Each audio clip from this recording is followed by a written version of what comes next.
The dust in Redemption, New Mexico, had a taste. It was a fine, gritty powder that coated the back of the throat, a constant reminder that civilization was just a thin, fragile veneer stretched over an unforgiving wilderness. On this particular Tuesday, the sun beat down with a fury that bleached the sky to a pale, washed-out blue, baking the very life out of the wide, empty street. It was the kind of heat that made sane men seek shade and whiskey, and it drove the devil into the idol. Lily Parsons felt the sun on the back of her neck as she locked the door to the general store her father had left her. The sign, Parsons Mercantile, was faded, the letters peeling like old sunburnt skin, but it was hers. The whole world inside those four walls was hers, the scent of coffee beans and cured leather, the neat stacks of flour and sugar, the bolts of calico fabric. It was a small, orderly world she had carved out for herself in a land that thrived on chaos. She clutched the small leather pouch containing the day's meager earnings, her knuckles white. The walk to the assayer's office, which also served as the town's only bank, was only 50 yards, but in the oppressive silence of midday, it felt like a mile across the desert. The silence was the first sign. Normally, at this hour, there'd be the rhythmic clang of the blacksmith's hammer, the distant laughter from the saloon, the creak of a wagon wheel. Today, there was nothing but the whisper of the wind stirring the dust into lazy devils that danced and died in the street. Windows were shuttered, doors were closed. It was as if the whole town was holding its breath. Lily's own breath hitched in her chest. She knew that kind of silence. It was the silence that came before the storm, or before men who were the storm themselves. They emerged from the deep shade of the livery stable's overhang. 4 of them, moving with the lazy arrogance of predators who knew they owned the territory. At their head was Vance Hatcher. He was a man whose features seemed to have been crudely sculpted from cheap clay and left out in the sun to crack.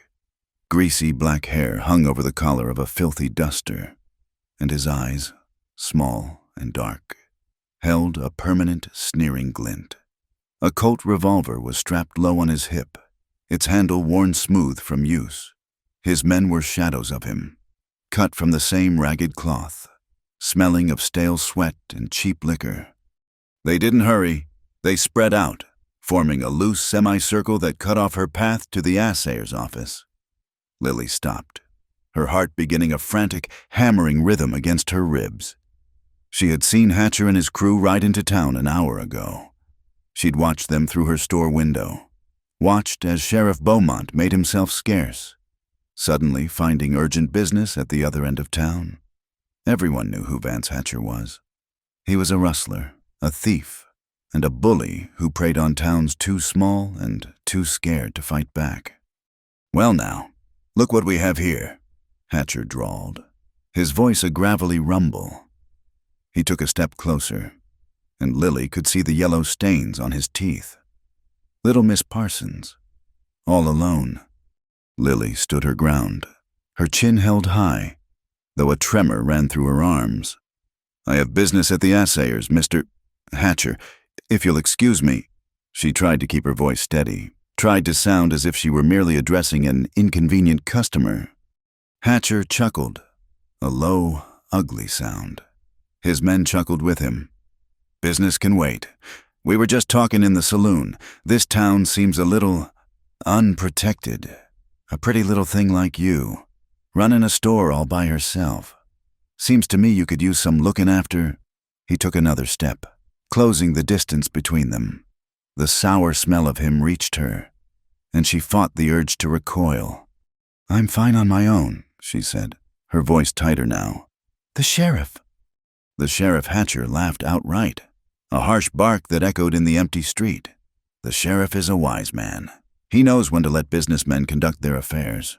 He gestured around at the closed doors, the shuttered windows. "See, everyone in Redemption is wise. They know not to interfere." One of his men, a lanky youth with a vacant expression, reached out a grimy hand and touched a lock of her honey-brown hair that had escaped her bun. "She's a real pretty one." "Vance." Lily flinched back as if struck. "Don't touch me." The words were a fierce whisper. Hatcher's smile vanished. His eyes went flat and cold. Now, that ain't neighborly. We're offering you a proposition, a small fee, every week, and we'll make sure nothing bad happens to your little store. No fires, no broken windows. We'll be your partners, you might say. I don't need partners, Lily said, her fear giving way to a spark of anger. Her father had built this store with his bare hands. He'd taught her to stand tall. She would not be cowed by this filth. I think you do, Hatcher said softly. He reached out and wrapped his fingers around her upper arm, his grip like an iron band. Lily cried out, a small, sharp sound of pain and outrage. She struggled, but it was useless. He was immensely strong. He pulled her closer, his foul breath washing over her face. You see, we ain't asking. This was it, the nightmare she had always feared. Alone, in the middle of her own town, and no one would help. She could feel the eyes on her from behind the curtains. She could feel their shame, their fear, their relief that it was her and not them. A tear of helpless fury escaped her eye and traced a clean path through the dust on her cheek. She stopped struggling, a profound and terrible sense of defeat washing over her. That's when a voice cut through the thick, hot air. A voice that was low and calm, yet it carried across the street with the clarity of a church bell. I think the lady said no. Everyone froze. Hatcher's head snapped up, his eyes scanning the shadows across the street. Lily followed his gaze. A man was leaning against the support post of the covered boardwalk in front of the blacksmith's shop. He hadn't been there a moment ago. Or perhaps he had, a part of the scenery, unnoticed until he chose to be. He was tall, taller than Hatcher, with the lean, hard-muscled build of a man who spent more time in the saddle than at a table. A wide-brimmed hat, stained with sweat and alkali dust, was pulled low, shadowing his face. But even in the shade, you could see the lines etched around his eyes, the dark stubble on a jaw that looked like it was carved from granite. A dusty brown duster hung open, revealing a simple shirt and a gun belt that was worn, not for show, but for work. The Colt peacemaker holstered on his hip looked like an extension of his hand. He didn't move from his position, just pushed himself off the post with a slow, deliberate motion, his thumbs hooked in his belt. Hatcher stared. Taking in the stranger's appearance, he saw a drifter, a nobody. His confidence returned in a rush. He sneered, his grip on Lily's arm tightening. Well, looky here, a hero. He spat a brown stream of tobacco juice into the dust. This ain't none of your concern. Friend, ride on.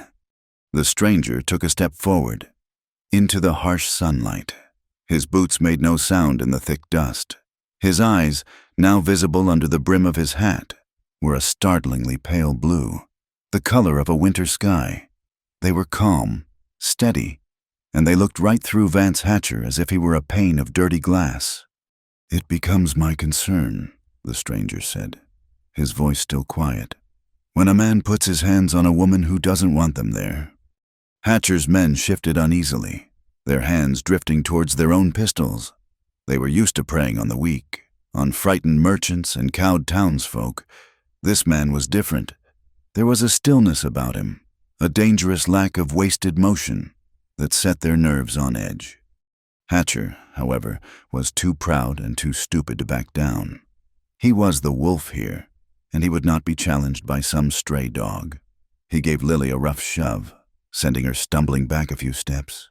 "And who in the hell are you to tell me what to do?" Hatcher snarled, his hand dropping to the butt of his own Colt. The stranger didn't answer the question. He didn't seem to think it was important. His pale eyes flicked from Hatcher to Lily, a quick, assessing glance, and then settled back on Hatcher. The street had gone so quiet that Lily could hear the frantic beat of her own heart. The world seemed to shrink, encompassing only the 5 men in the street. "She rides with me." The words were spoken so plainly, with such simple, unshakable certainty, that for a moment no one reacted. It wasn't a threat. It wasn't a boast. It was a statement of fact, as undeniable as the sun in the sky. Hatcher's face contorted, first with confusion, then with rage. Who was this man to claim her? "The hell she does," Hatcher growled, and his hand closed around his gun. He never cleared the leather. There was no flash, no grand movement. One moment, the stranger's hand was at his side. The next, his Colt was in his fist, leveled and steady, the long barrel pointed directly at the center of Vance Hatcher's chest. The click of the hammer being cocked was a deafening crack in the silence. It was a sound that promised death, swift and absolute. Hatcher froze, his own gun half drawn. His eyes widened, a flicker of genuine fear finally breaking through his bravado. His men froze with him, their hands hovering uselessly near their own weapons. They knew speed when they saw it, and they knew what that kind of speed meant. The stranger didn't raise his voice. He didn't have to. The black, unblinking eye of the revolver's muzzle did all the talking for him. "I believe," he said, the words falling like chips of ice into the sweltering heat. "We're done here." For a long second, the tableau held the outlaw, caught between his pride and his survival, the dusty stranger, an immovable force of calm lethality, and the woman, standing between them. Her breath caught in her throat, watching as a nightmare she thought was inescapable was suddenly, impossibly, being driven back into the shadows by a man she had never seen before in her life. The sun beat down, and in the heart of redemption, a deadly silence reigned. The silence that followed was thick enough to choke on. Vance Hatcher's eyes were locked on the unmoving barrel of the stranger's Colt. Every bit of his bluster, every ounce of his swagger had evaporated under the cold, unwavering certainty of that gun. He was a predator who had just come face to face with a bigger, quieter, and infinitely more dangerous one. The sweat that beaded on his brow had nothing to do with the midday heat. He could feel the eyes of his men on him, waiting. He could feel the unseen eyes of the town, judging. To draw now was suicide. To back down was shame. He chose to live with the shame. Slowly, deliberately, Hatcher raised his hands away from his gun belt, a gesture of surrender that cost him every shred of his pride. His face was a mask of pure venom. "You just made a mistake, drifter," he hissed, the words barely more than a whisper. "This ain't over." The stranger's expression didn't change. His pale blue eyes held no flicker of triumph, only a flat, watchful calm. "Get on your horses. Ride out. Don't look back." Hatcher hesitated for another heartbeat, his jaw working silently. Then, with a final, hateful glare at Lily, he turned. He stalked back towards the livery stable, his men scrambling to follow like curs at his heels. They didn't speak. They moved with a hurried, clumsy eagerness to be gone, a stark contrast to their arrogant entrance. The sound of their boots scuffing in the dust was the only noise in the street. A few moments later, there was the sound of leather creaking, horses snorting, and then the thunder of hooves as they galloped out of town, kicking up a cloud of dust that hung in the air like a dirty shroud. And then the silence returned, but it was a different kind. The tension had broken. It was the quiet of aftermath, of held breaths being released. Lily stood frozen, her gaze fixed on the spot where Hatcher had stood. Her arm throbbed where he had grabbed her. She felt a delayed tremor start in her hands, a deep, bone-rattling shake of fear and relief. The stranger kept his gun level for a long moment, his eyes on the cloud of dust until it began to settle. Only then did he smoothly uncock the hammer and slide the Colt back into its worn holster. The motion was so fluid, so practiced. It was like watching a craftsman put away a familiar tool. He turned his attention to Lily, and for the first time, she saw a flicker of something in his eyes, not pity, but a quiet understanding. "You all right, ma'am?" he asked, his voice still low and even. Lily could only nod, unable to find her own voice. She wrapped her arms around herself, trying to still the shaking. As he took a step towards her, the doors and windows of redemption began to open. First a slit, then a crack, then fully Mr. Henderson, the blacksmith, emerged from his shop, a heavy hammer held awkwardly in his hand. Mrs. Gable peeked out from the dressmakers. Faces appeared in the saloon doorway. They had all been watching. They were all safe. A wave of bitterness washed over Lily, hot and sharp, but it was quickly replaced by an overwhelming sense of gratitude for the one man who had not hidden. The stranger stopped a few feet from her, his presence creating a small circle of safety in the wide, empty street. "Name's Wade," he said simply, as if introducing himself over a game of checkers. "Wade Vance, just passing through." "Lily Parsons," she managed, her voice thin and reedy. I don't know how to thank you. They would have—" She trailed off, unable to complete the thought. "They're bullies," Wade said, his gaze sweeping over the townspeople who were now cautiously venturing into the street. "Bullies only understand one kind of talk." He looked back at her, his expression unreadable. "You showed some grit, Miss Parsons, standing up to him like that."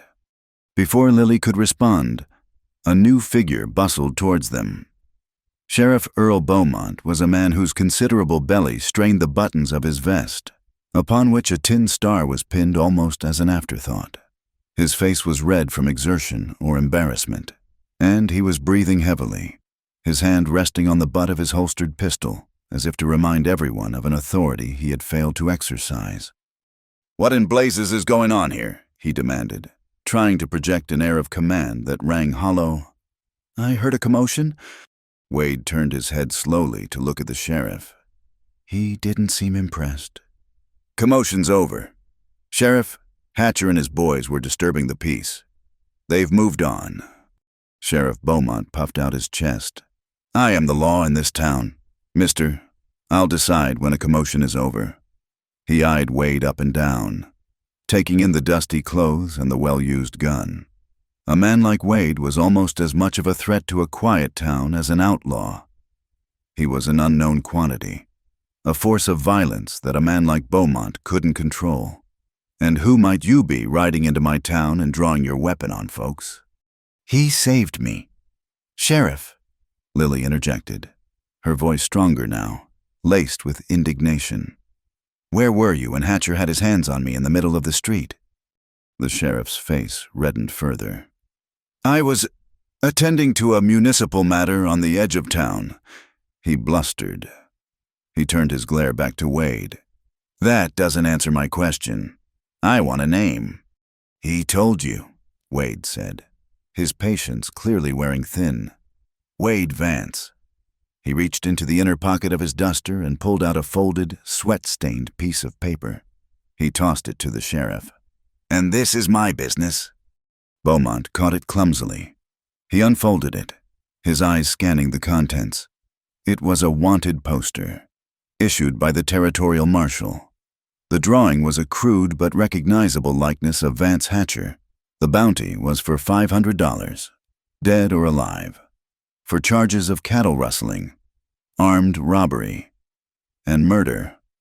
At the bottom, another notice offered smaller rewards for the capture of his known associates. "You're a bounty hunter," Beaumont stated, the accusation plain in his voice. To men like him, bounty hunters were little better than the outlaws they pursued, legalized killers who brought trouble with them wherever they went. "I'm a licensed agent of the territory," Wade corrected him calmly. "I've been tracking Hatcher's gang for 3 weeks, since they hit a homestead over in the Tularosa Basin. Left a family in pieces. I tracked them here." His gaze drifted past the sheriff to the horizon. "And now I've lost the trail."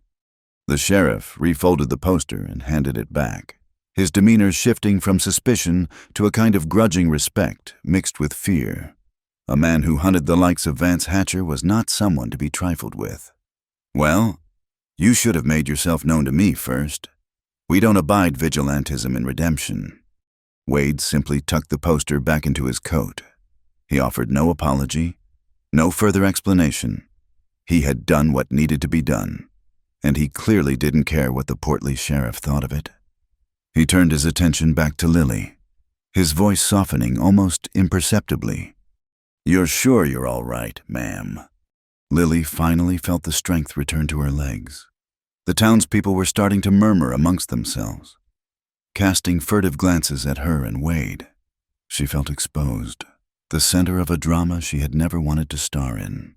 All she wanted was the safety and quiet of her store. "I am now, thanks to you, Mr. Vance," she said with genuine sincerity. "I owe you a debt."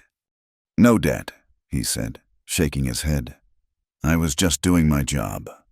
He tipped his hat slightly. "I'll be on my way. Need to see which way they ran." He began to turn, ready to disappear as suddenly as he had appeared. But the thought of him riding off into the wilderness alone, after what he had just done for her, felt deeply wrong. He had stood for her when no one else would. She couldn't just let him leave with a simple thank you. "Wait," she said, taking a step forward. The boldness of her own voice surprised her. "Please, at least let me offer you a cup of coffee. It's the least I can do. The pot is still warm on the stove."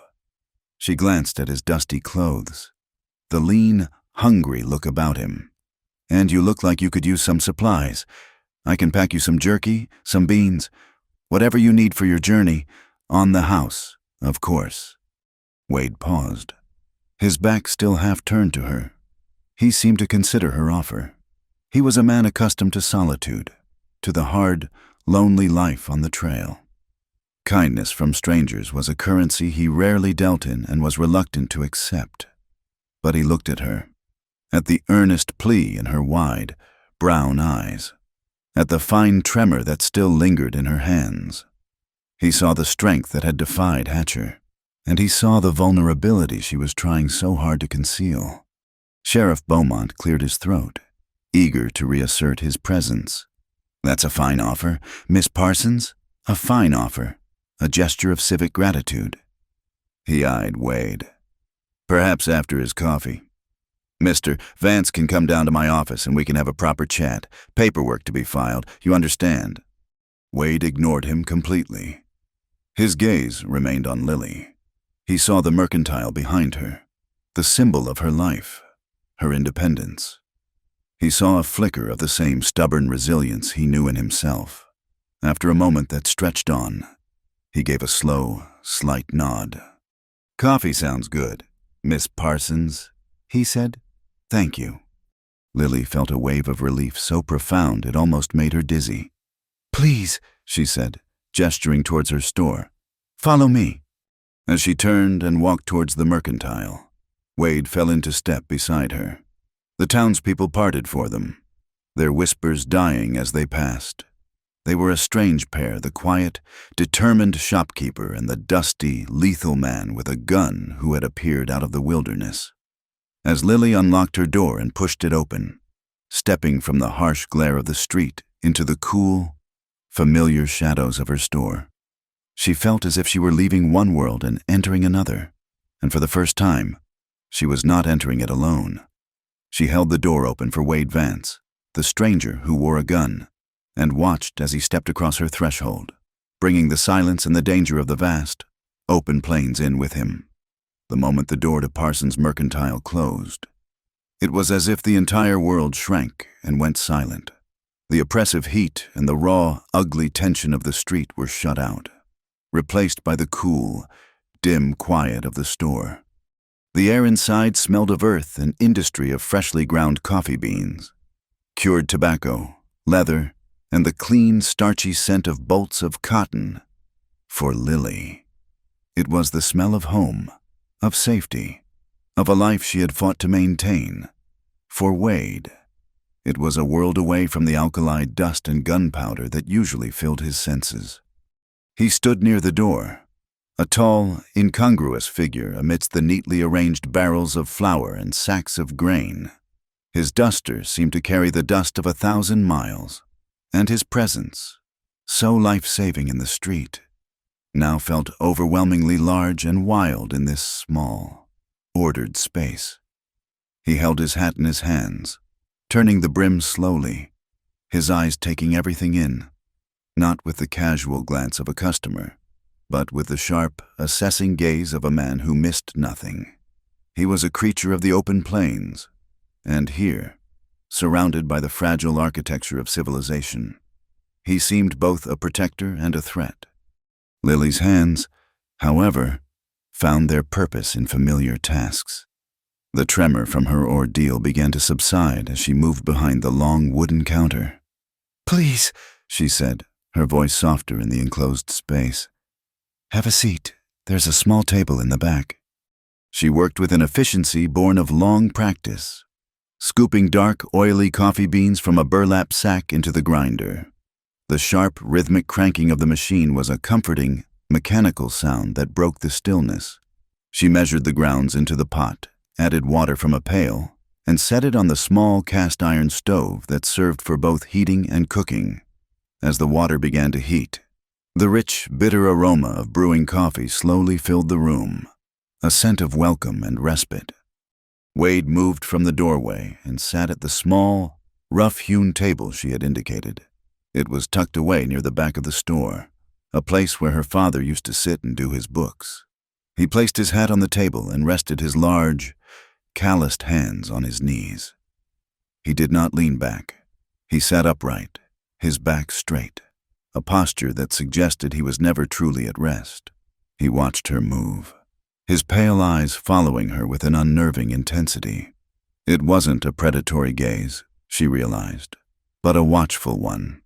The gaze of a man who survived by being aware of everything around him. When the coffee was ready, she poured 2 cups into thick ceramic mugs, the steam rising in fragrant clouds. She brought them to the table, along with a small tin of sugar and a can of milk. She sat down opposite him, wrapping her own hands around the warmth of the mug. For a moment, they just sat in silence, the only sound the faint ticking of a large clock on the wall and the soft gurgle of the coffee pot on the stove. "I said it before," Lily began, breaking the quiet. "But I need to say it again. Thank you, Mr. Vance. I don't know what would have happened if you hadn't been there." He took a sip of the coffee, black and unsweetened. He seemed to savor the heat of it. "Wade is fine," he said, "and you don't need to thank me. Hatcher was my business. You just happened to be in his way." He said it not to diminish what he had done for her, but as a simple statement of fact. It was his way of absolving her of any debt. Nevertheless, she insisted quietly, "The rest of the town, they hid. You were the only one who didn't." The bitterness she had felt earlier returned, but it was softer now, more like a dull ache of disappointment. Wade looked down into his cup. Fear makes people do a lot of things, or it makes them do nothing at all. Can't always blame them for it. He spoke without judgment, as a man who had seen the full spectrum of human courage and cowardice. "You run this place on your own?" he asked, changing the subject. His eyes flicked around the store, noting the well-swept floor and the neatly stacked shelves. It was a place cared for with pride. Lily nodded, a small, sad smile touching her lips. "My father, Thomas, he built it. We ran it together after my mother passed, but he took ill with pneumonia last winter. It was a bad one. He was gone in a week." She looked towards the front window, at the street now bathed in the afternoon sun. "Folks in town, Sheriff Beaumont included, they thought I'd sell up and head back east to live with my aunt. They don't think this is a place for a woman on her own." "You're still here," Wade observed. It was a simple statement, but it held the weight of a compliment. "This is my home," Lily said, her voice gaining a steely edge. "My father put his whole life into this store. It's all I have left of him.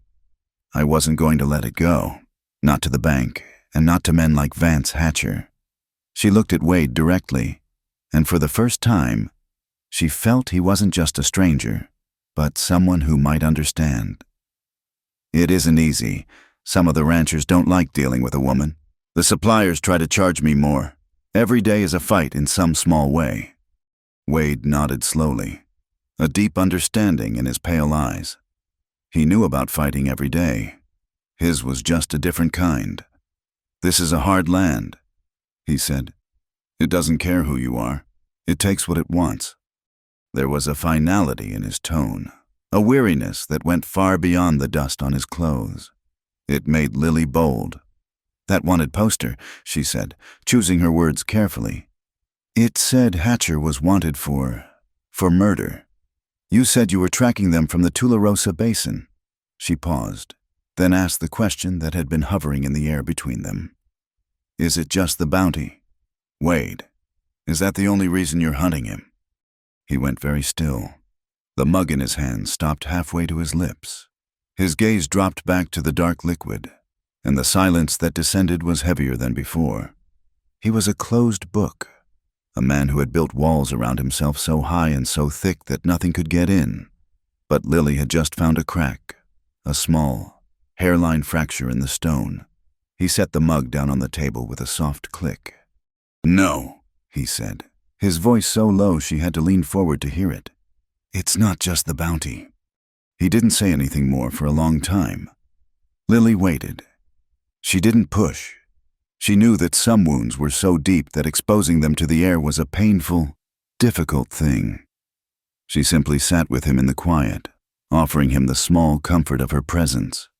Finally, he spoke again, his eyes still fixed on the table, as if he were watching a scene play out on its wooden surface. "I had a sister, Clara. She was younger than me by 5 years." He swallowed hard. "We had a small ranch down near the Tularosa.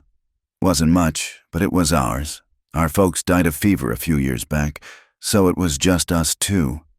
A faint image formed in Lily's mind, this hard, lonely man as a boy, with a younger sister to look after. "Clara, she was everything good," Wade continued, his voice rough with an emotion he fought to control. "She saw the best in people, even when there wasn't much to see. She was getting married this spring. A good man, a farmer from the next valley over. She was making her own wedding dress." He stopped, and the silence was filled with the things he couldn't say. Lily's heart ached for him, for the sister she would never know. "Hatcher and his crew, they weren't after us. They were just passing through, running from a posse. They wanted fresh horses and whatever cash we had, but Hatcher—" Wade's hand, resting on the table, slowly curled into a fist, his knuckles turning white. "He has a mean streak. He likes to break things just to watch them fall apart. They took our horses. They took the $60 we had saved, but that wasn't enough for them." He looked up then, and the raw, unshielded pain in his eyes was so intense it was like looking into the sun. "I was out mending a fence line on the north pasture. I heard the shots. By the time I got back, it was too late. They'd hurt her, and when they were done, they set the house on fire." She was still inside. A single, silent tear escaped Lily's eye and slid down her cheek. She didn't wipe it away. The horror of his words settled in the room, a cold and terrible thing. The violence of the street now seemed like child's play compared to the profound evil he was describing. "I buried her and her fiancé next to our parents," Wade said, his voice now flat, devoid of all emotion, as if he had drained himself dry. "I sold what was left of the stock, bought this gun, and started riding. I'm not a bounty hunter, Miss Parsons. Not really. I'm just the man who's going to kill Vance Hatcher. The bounty is just a way to pay for bullets and beans along the way." The confession hung in the air between them, stark and absolute. He wasn't a hero who had ridden into town. He was a ghost, haunted by a past he could never escape, driven by a single, all-consuming purpose. Lily looked at him, and she no longer saw a dangerous drifter. She saw a man shattered by loss, just as she had been. His wound was bloodier, more violent, but the shape of the grief was the same. It was the empty space where someone you loved used to be. Slowly, she reached a hand across the table and rested it gently on his clenched fist. He flinched at the contact, his whole body going rigid, as if he had forgotten what a simple human touch felt like. But he didn't pull away. After a moment, the tension in his hand seemed to ease, the knuckles relaxing just a fraction. "I'm so sorry, Wade," she whispered. and the words were utterly inadequate. But they were all she had. He just nodded, unable to speak. They sat like that for a long time, her small, soft hand on his large, rough one. Two strangers in a quiet general store, bound by a sudden, unexpected understanding. They were both survivors, both fiercely independent, both holding on to the memory of the dead. In his grief, she saw a reflection of her own loneliness, and perhaps in her simple act of kindness. He saw a glimmer of the goodness he thought had been burned out of the world along with his sister. A fragile, unspoken connection had been forged over a cup of coffee, built on the shared foundation of old wounds. The sun bled out across the horizon, painting the underside of the clouds in brutal shades of orange and purple. Dusk in redemption was a brief, quiet affair, a moment of peace between the harsh glare of the day and the deep, star-dusted black of the night. Inside the mercantile, the warm, yellow glow of two kerosene lamps pushed back the encroaching shadows, creating a small island of light and civilization in the vast, darkening wilderness. Lily moved with a quiet efficiency, gathering the supplies she had promised Wade. She wrapped thick slabs of jerky in butcher paper, filled a cloth sack with dried beans and another with hardtack biscuits. She added a small tin of coffee and a block of salt. These were the staples of survival, the mundane items that kept a man alive on the trail. Each item she packed felt like a small prayer for his safety. He was riding out to hunt monsters, and this was the only armor she could give him. Wade had finished his second cup of coffee and now stood by the front window, staring out into the twilight street. He had taken off his duster, and in just his shirt and trousers, he seemed less like a mythic figure and more like a man, a tired man. The lamplight caught the lines of exhaustion around his eyes and the tension in his broad shoulders. He had shared the story of his sister, Clara, and the telling had cost him something. It had opened a door he usually kept bolted shut, and now he seemed restless, uneasy, as if the quiet intimacy of the store was a confinement he couldn't bear for much longer. "They'll likely make for the old Cinder Creek mining camp," he said, his voice a low rumble that didn't quite break the room's quiet. "It's abandoned. Good place to hole up. See who's coming from miles off. I figure I can cut across the Badlands and be there by morning if I ride hard." "You shouldn't ride at night," Lily said, her hand stilling on the sack of beans. "It's dangerous. There are rock slides in the canyons, and the trail is treacherous." "The trail is the only part of the night that isn't dangerous," he replied, a grim finality in his tone. "Hatcher will be expecting me to wait for sunup. The dark is my only advantage." He turned from the window, his pale eyes meeting hers. "I should go now. Thank you for the coffee, Miss Parsons, and for the supplies." "Lily," she corrected him softly. "My name is Lily." A flicker of something unreadable passed through his eyes. "Lily," he repeated, the name sounding strange and soft in his gravelly voice. He reached for his duster, which he had hung on a nearby hook. "I've stayed too long. Put you in enough danger for one day." He was closing the door again, retreating back behind the walls of his grief and his vengeance. He was a man on a mission, a ghost rider with a single purpose, and she was just a stop along the way. A pang of disappointment, sharp and unexpected, went through her. She wanted him to stay. The thought was so sudden and so powerful that it startled her. In the space of a single afternoon, his presence had become a strange sort of comfort. The store, which had been her sanctuary, now felt like it would be terribly empty and silent once he was gone. Wade settled the duster over his shoulders and picked up his hat from the counter. He took the sack of supplies she offered, his fingers brushing against hers for a brief, electric moment. "You keep your door locked tonight," he said, his voice low and serious, "and keep that shotgun your father left you close by." "I will. She promised." He nodded, then turned towards the door, but he paused, his hand on the latch, his back to her. He stood there for a long moment, completely still, like a hunting dog that had caught a scent on the wind. The easy silence of the room was suddenly charged with tension. "What is it?" Lily asked, her heart beginning to beat a little faster. Wade didn't answer immediately. He slowly turned his head, his gaze sweeping the darkened street through the window. "Something's not right," he murmured, more to himself than to her. "What do you mean?" "It's too quiet," he said. "After what happened today, this town should be buzzing.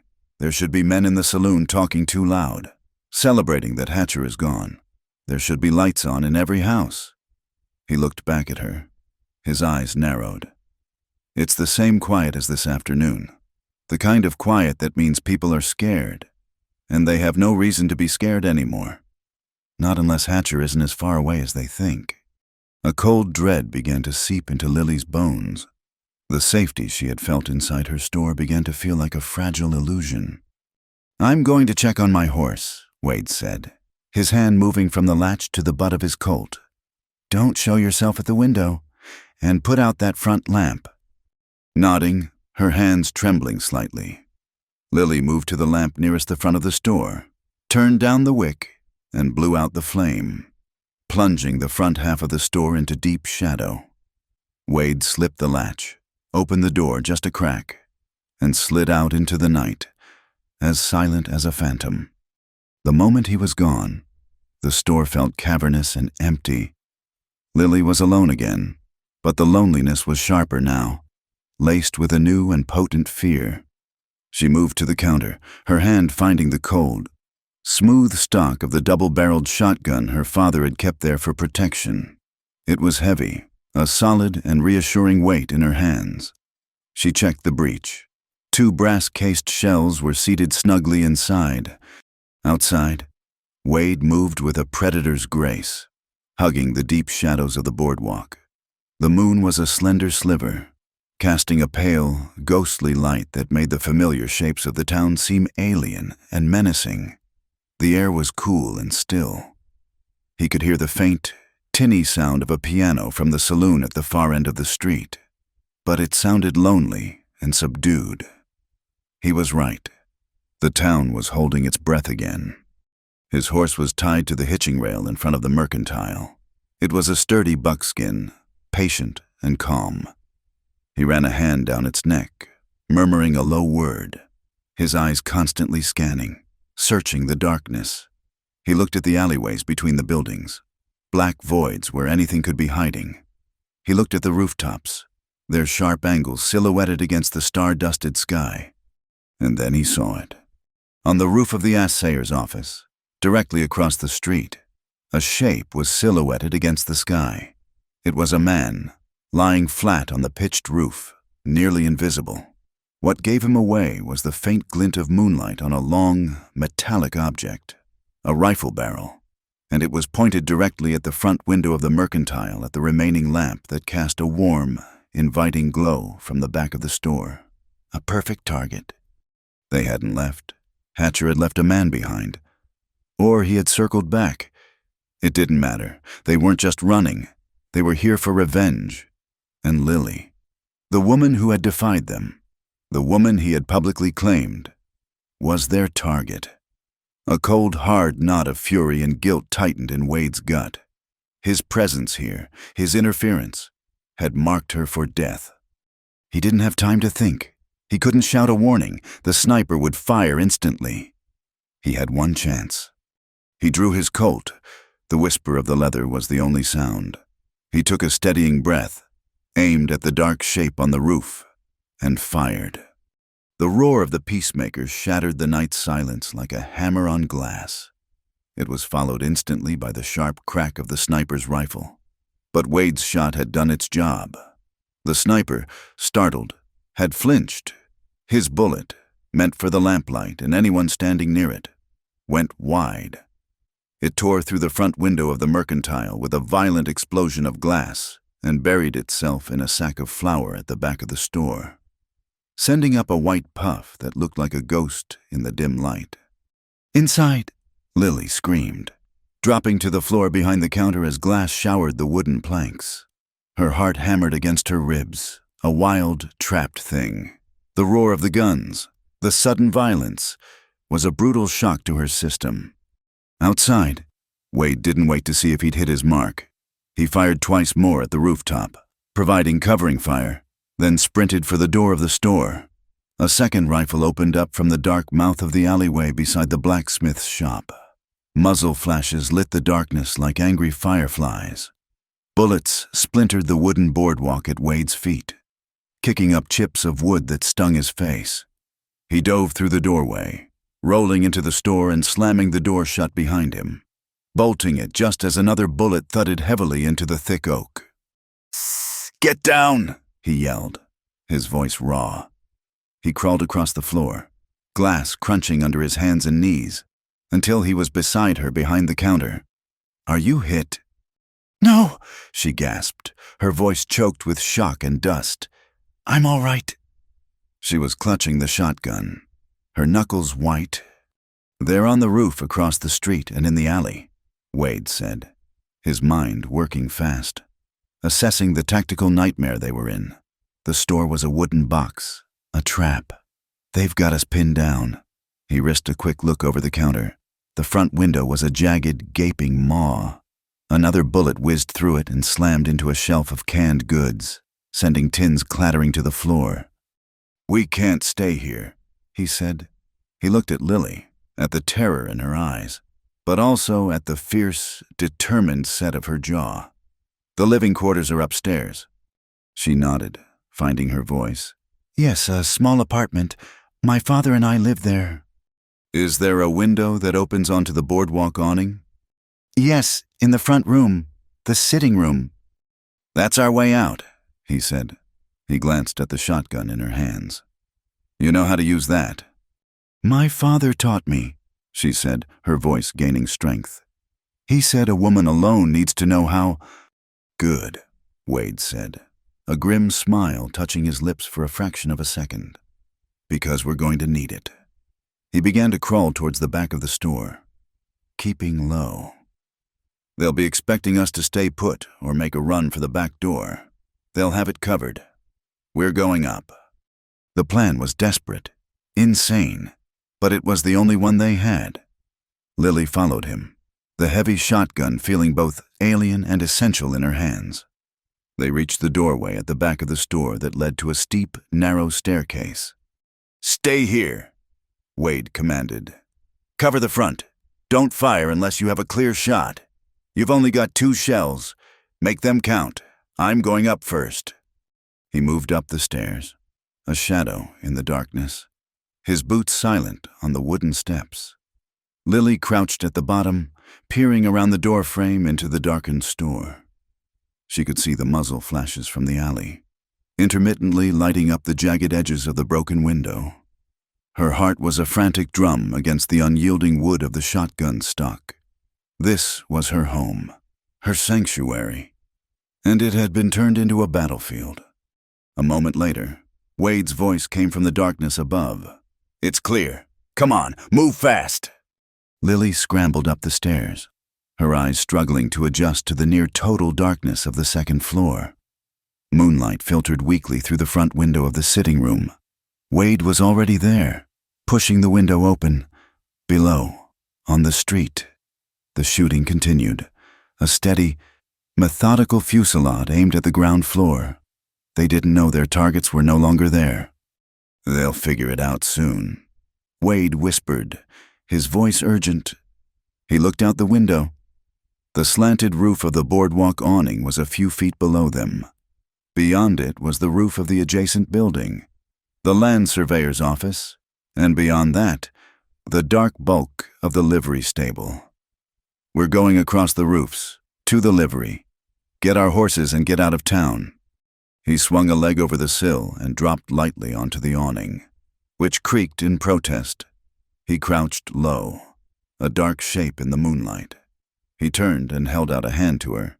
"Come on, give me the shotgun first." She passed the heavy weapon to him. Then, taking a deep breath, she climbed through the window. Her skirt snagged on the sill, and for a terrifying second, she dangled there before Wade's strong hand gripped her arm and pulled her safely onto the awning beside him. They were exposed, high above the street, with only the thin, slanting roof between them and their hunters. "Stay low and move fast," he breathed, handing the shotgun back to her. He began to crab walk along the awning towards the next building. Lily followed, her heart in her throat. Below them, a man's voice shouted in the street, followed by a fresh volley of shots. They had been spotted. A bullet whined past Lily's head, close enough for her to feel its heat, and slammed into the wall of her building. She flinched but kept moving. Her focus narrowed to the impossible task ahead: escape, across the rooftops, into the terrifying, unknown dark. The jump was a terrifying act of faith. For a heart-stopping second, Lily was airborne. The dark, dusty street, a yawning chasm below her. Then her boots hit the gritty shingles of the next roof with a jolt that shot up her spine. Wade was already there, his hand gripping her arm, steadying her, pulling her forward. There was no time for fear, no time for anything but the next ragged breath, the next desperate movement.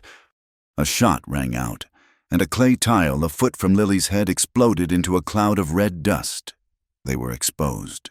Illuminated by the sliver of moon, Wade shoved her forward. "Move, don't look back." They scrambled across the peak of the surveyor's office roof, a clumsy, four-limbed crawl. The rough tiles tore at Lily's palms and the fabric of her skirt. Below, shouts echoed in the street. Men were running, their boots pounding on the hard-packed earth. They were organizing, fanning out, trying to cut off their escape. The livery stable loomed ahead, a large, dark monolith at the end of the block. It seemed 100 miles away. "The back," Wade grunted, pointing towards the rear of the stable. "There's a hayloft door." They reached the edge of the roof.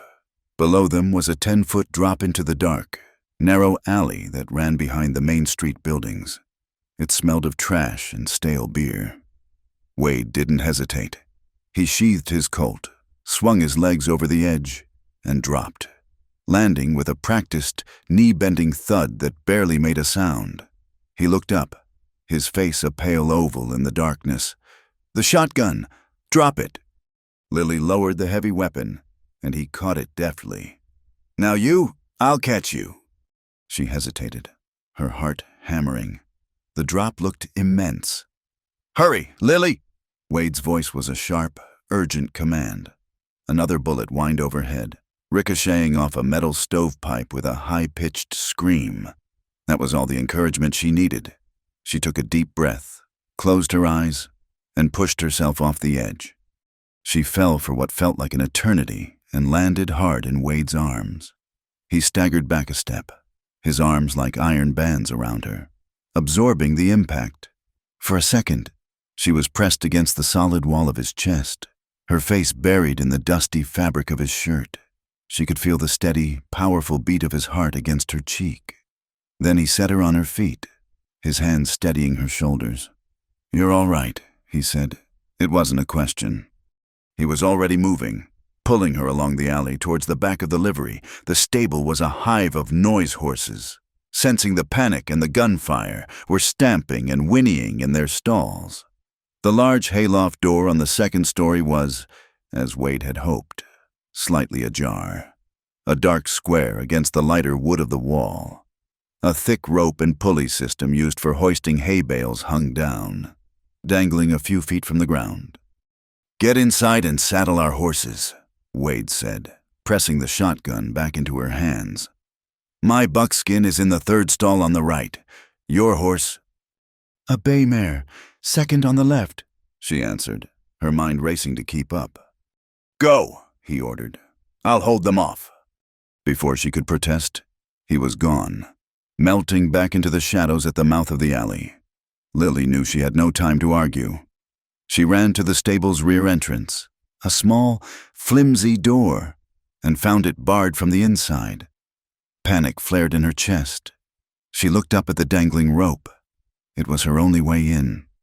Tucking the shotgun under one arm, she jumped, her fingers closing around the thick, coarse rope. It bit into her palms, but she held on, her feet finding purchase on the rough wooden siding of the building. She scrambled upwards, her muscles screaming in protest. the heavy shotgun a dead weight threatening to pull her back down. She finally reached the hayloft door, hauled herself over the edge, and collapsed onto the soft, sweet-smelling hay, gasping for breath. The sounds of gunfire erupted again, closer this time, from the front of the stable. Two distinct reports, the deep boom of Wade's Colt and the sharper crack of at least one other pistol. He was buying her time. Scrambling to her feet, Lily hurried down the ladder from the loft into the stable proper. The air was thick with the scent of horse and leather. The animals were frantic, their eyes wide and white in the dim light filtering through the dirty windows. She found Wade's buckskin, a calm, solid presence amidst the chaos. He stood quietly, his ears pricked, as if waiting for his master's command. She worked quickly, her fingers clumsy with adrenaline, fumbling with the buckles of the saddle. Then she moved to her own mare, who was far more agitated, dancing nervously in her stall. "Easy, girl, easy," she soothed, her voice a low whisper, just as she tightened the last cinch on her own saddle. The main doors of the livery burst open. Not Wade, but two of Hatcher's men, their faces grim in the moonlight, their pistols drawn. Lily froze behind her horse, her heart seizing in her chest. They hadn't seen her yet. She ducked down, pressing herself against the mare's warm flank, her mind a blank slate of terror. The shotgun was on the ground, just out of reach. One of the men began to move down the central aisle, checking the stalls. The other hung back, covering the entrance. Lily knew she had only seconds. As the man drew level with her stall, her mare, spooked by his sudden appearance, shied violently, knocking him off balance. It was the only chance she would get. Lily lunged for the shotgun, her fingers closing around the stock. She brought it up just as the man recovered, his eyes widening in surprise. She didn't think, she just reacted, pulling back both hammers and squeezing the triggers. The shotgun roared in the enclosed space, a deafening concussive blast that seemed to shake the very foundations of the building. The double load of buckshot hit the man square in the chest, lifting him off his feet and slamming him back into the opposite wall. He slid to the ground and didn't move. The second man, stunned by the blast, fired wildly. The bullet splintered the wood of the stall above Lily's head. She dropped the now empty shotgun and scrambled onto her mare's back, grabbing a handful of mane. At the same moment, Wade appeared at the doorway, his Colt bucking in his hand. The second outlaw spun around, a look of shock on his face, and then crumpled to the ground. Wade ran in, grabbing the reins of his buckskin and swinging into the saddle in one fluid motion. "Let's ride," he yelled. He spurred his horse forward, leading the way out into the chaotic street. Lily dug her heels into her mare's flanks, urging her to follow. They galloped out of the livery and into the night, leaving the shouts, the gunfire, and the fallen men behind them.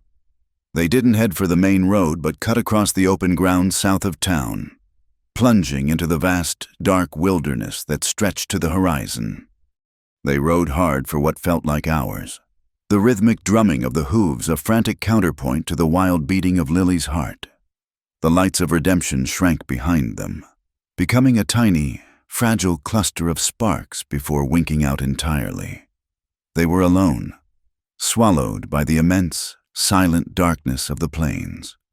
The only light came from the cold, distant stars and the sliver of moon, which cast long, distorted shadows from the sagebrush and yucca.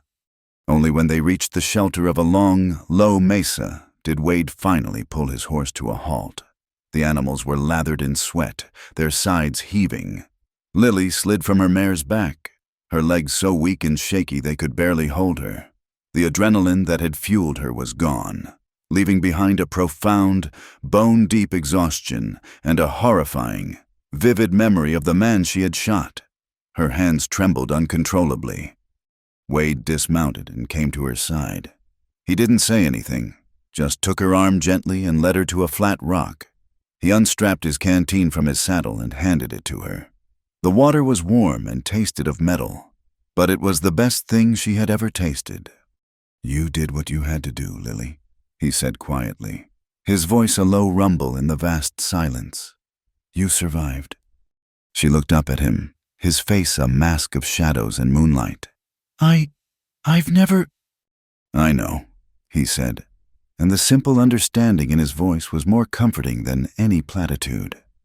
He took the canteen back and drank deeply himself. He stood for a moment, scanning the horizon, his senses on high alert. The only sound was the whisper of the wind and the distant, mournful cry of a coyote. We can't stay here, he said after a while. We'll follow this mesa. It'll give us cover. We're heading for the Cinder Creek camp. The place you said Hatcher would be, she asked, her voice trembling. We're riding towards them. It's the last place they'll expect us to go, he explained, his voice hard as the rock around them. They'll think we ran for the territorial capital, for the law. They'll send riders that way. Our only chance is to go where they feel safest. To finish this. To finish this. The words hung in the cold night air. This wasn't just about escape anymore. It was about confrontation. She looked at this man, this stranger who had saved her life, who had seen her take another, and a question burned in her mind. It was more than just a bounty. She had known it in her store, and she knew it even more certainly now. As they rode on, the pace slower now, their horses picking their way through the rocky, uneven terrain, she found the courage to ask, Wade, she began, her voice small against the vastness of the night. This isn't just about the law. Is it hunting, Hatcher? It's something more. He was silent for so long she thought he wouldn't answer. He just stared ahead, his profile a stark, rugged silhouette against the starry sky. When he finally spoke, his voice was flat, stripped of all emotion, like a landscape bleached by the sun. You remember what I told you about my sister, Clara? Yes, she whispered. I left out a part, he said. After I found her, after I buried her, I stood there looking at the ashes of my home, and I understood something. The law is a slow, clumsy thing. Territorial marshals have 100 warrants, 1,000 miles of land to cover. To them, Hatcher is just a name on a piece of paper. To them, Clara would just be another statistic, another victim in a land filled with them. They might catch him one day, or they might not, and if they did, he'd get a trial, maybe a rope. It all seemed so inadequate. He paused, and the only sound was the clink of a horseshoe on stone. Vengeance isn't the law, Lily, it's a debt, and Hatcher owes one. He didn't just take my sister's life. He took the last good thing in mine. He burned my whole world to the ground for a few dollars and a fresh horse. So I made a promise, standing on her grave, that I wouldn't rest until I paid that debt for her. I'm not a bounty hunter. I'm a collector, and Hatcher is the only thing I've got left to collect. Lily listened, her breath caught in her throat. This was the truth she had sensed earlier, but hearing it laid so bare under the cold, empty sky was something else entirely. It was a motivation so pure and so terrible that it awed her. It wasn't about money. It wasn't even about justice in the way the law understood it. It was about love, a fierce, dark, and unending love for a sister who was gone. She looked at Wade, and for the first time, she saw past the dusty drifter, past the deadly gunslinger. She saw a man hollowed out by grief, a man who had taken all of his pain and forged it into a single, unbreakable purpose. It was a terrifying purpose, one that would likely get him killed, but it was also, in its own way, a thing of profound, heartbreaking nobility. Her own loss, the slow, quiet grief for her father, seemed a pale and gentle thing next to the raging fire that drove this man. And in that moment, she was no longer just afraid for him. She was filled with a deep, aching wave of admiration for the sheer, stubborn power of his wounded heart. He was a man willing to ride into hell itself, not for a reward, but for the memory of a girl who loved to see the best in people. The world before dawn was a landscape of ghosts, etched in shades of gray and silver. The Cinder Creek mining camp was exactly as Wade had described it. a collection of skeletal buildings clinging to the side of a barren hill, looking like the forgotten bones of some great beast.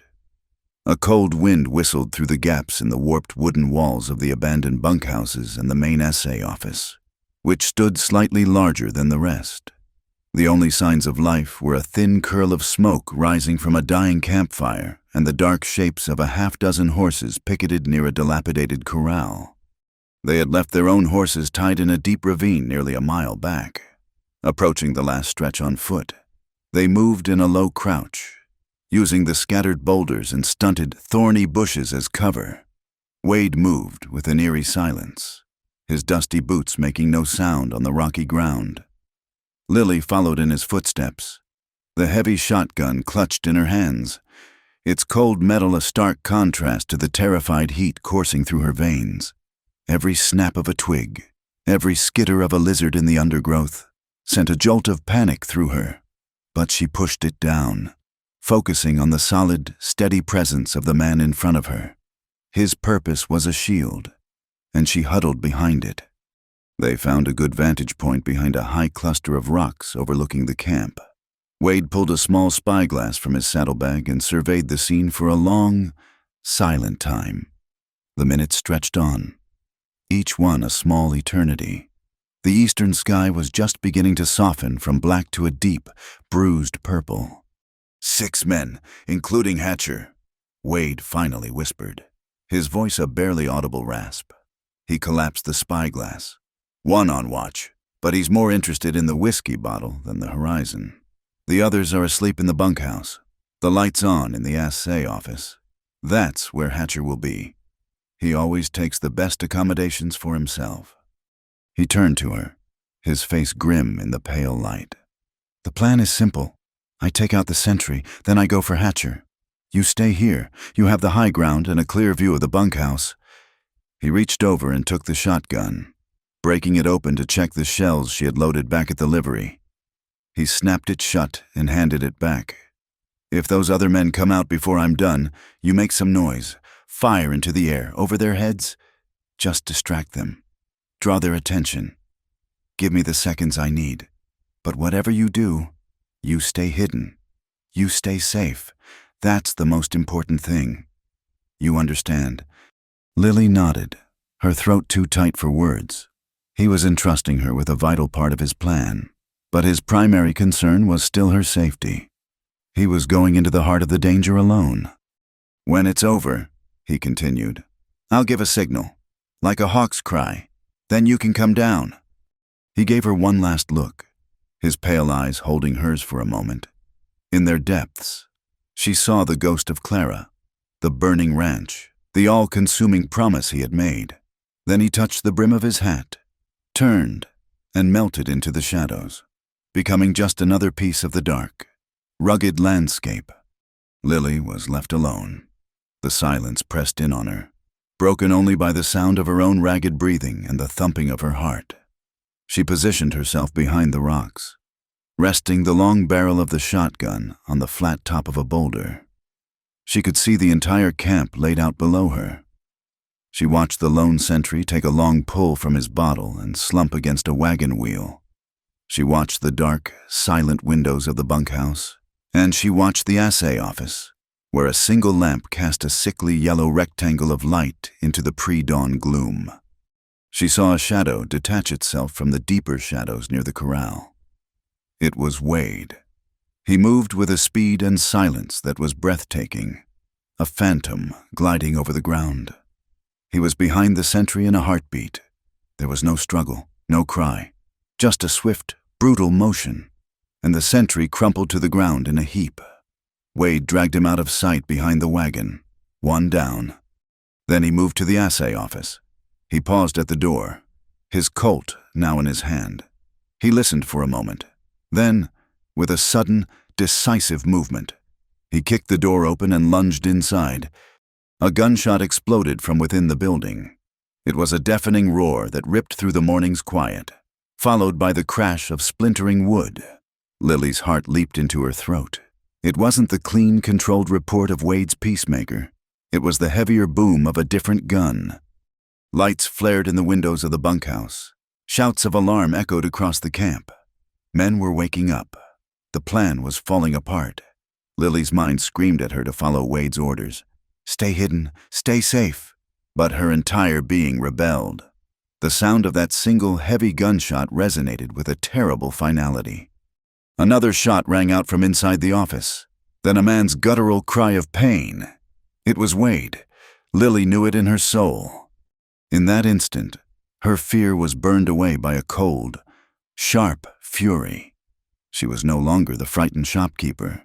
She was the woman who had survived the attack in the street, the woman who had fought her way out of the livery stable. Wade had stood for her. Now, she would stand for him.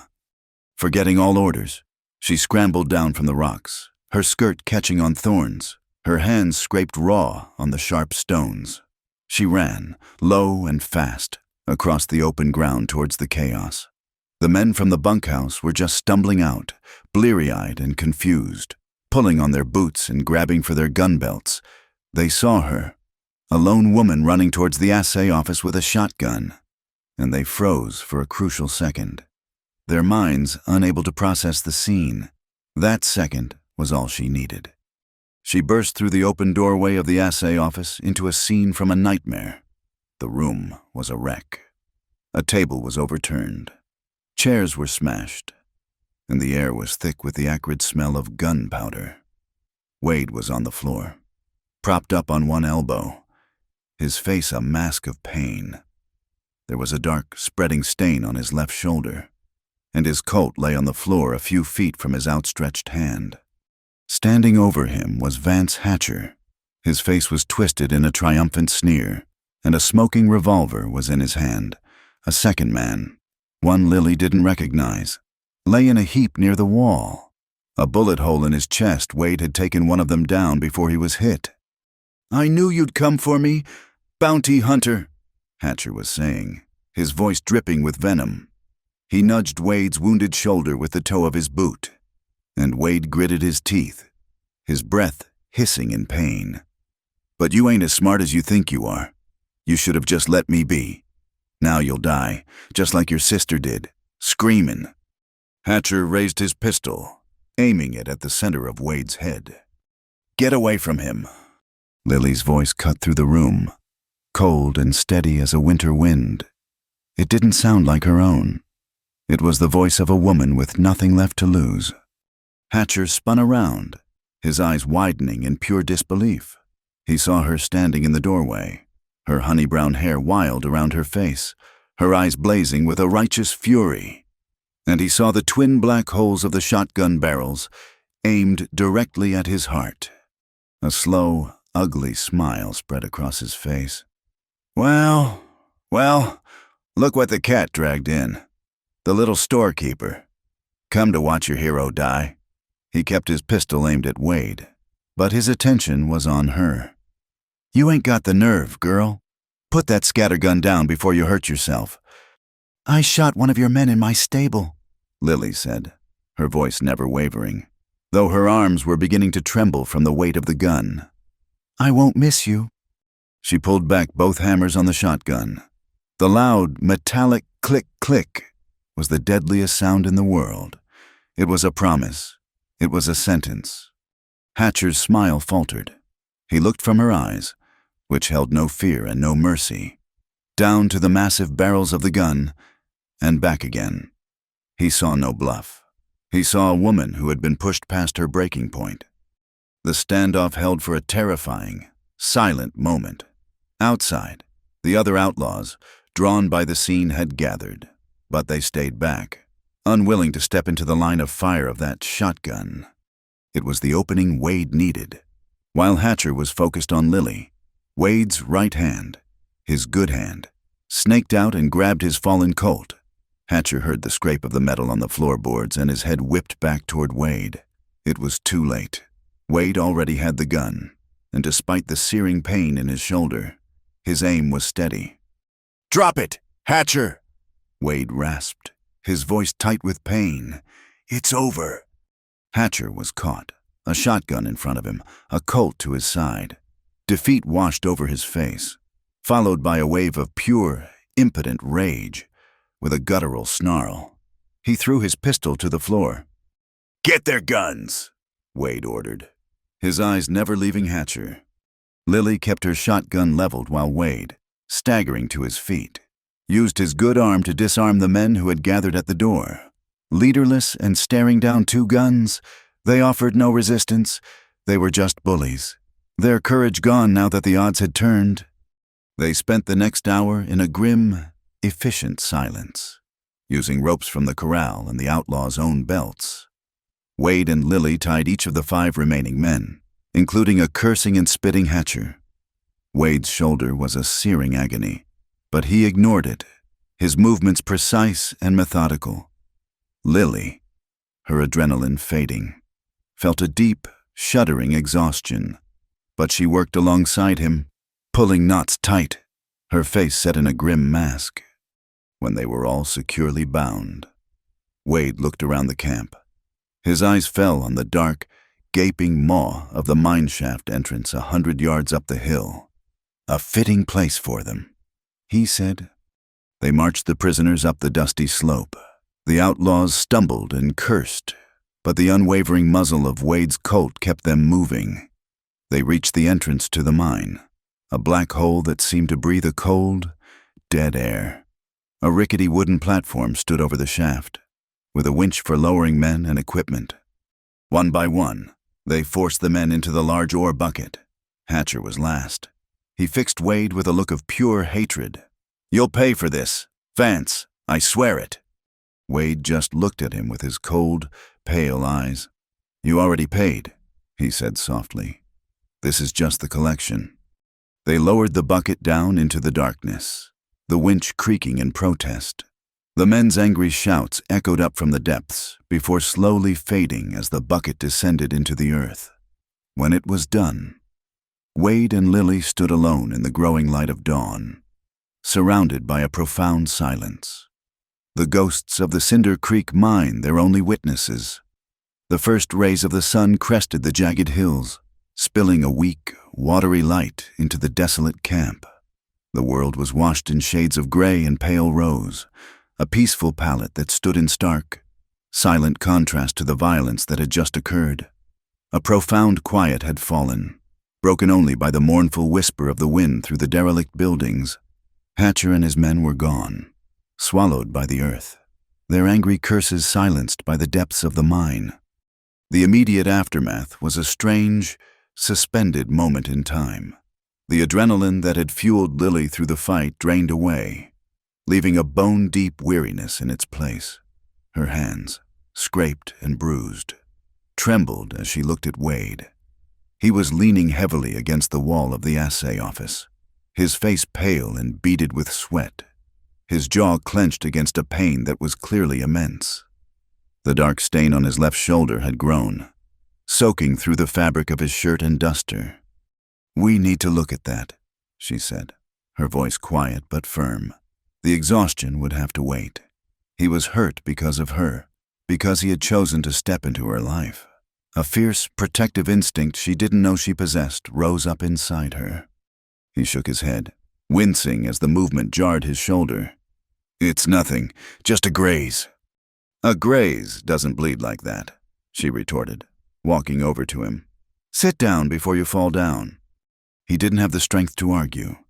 He sank to the ground, his back against the rough wooden planks, his breath hissing between his teeth. Lily knelt beside him. "We have to get the shirt off," she said, her tone practical, businesslike, as if she were taking inventory of canned goods. It was the only way she could keep her hands from shaking. With clumsy but gentle fingers, she helped him work the duster and then the bloody shirt off his injured shoulder. The wound was raw and ugly. The bullet had torn a ragged furrow through the thick muscle of his shoulder, missing the bone but leaving a deep, bleeding channel. It wasn't a clean wound. It was brutal, a testament to the half-inch of space that had separated him from death. "There's a water pump by the corral," she said, "and I saw a mostly clean shirt on the man you shot inside. We need clean cloth and water." Wade just nodded, his eyes closed, conserving his strength. Lily ran. She found the pump, its iron handle cold in her hands, and worked it until a stream of rusty, then clear, cold water gushed out. She soaked a strip of cloth torn from the dead man's shirt, her stomach turning at the task, but she forced the feeling down. This was about survival, Wade's survival. When she returned, she began to clean the wound. He flinched and his whole body went rigid as the cold water touched the raw flesh, a low groan escaping his lips. But he didn't pull away.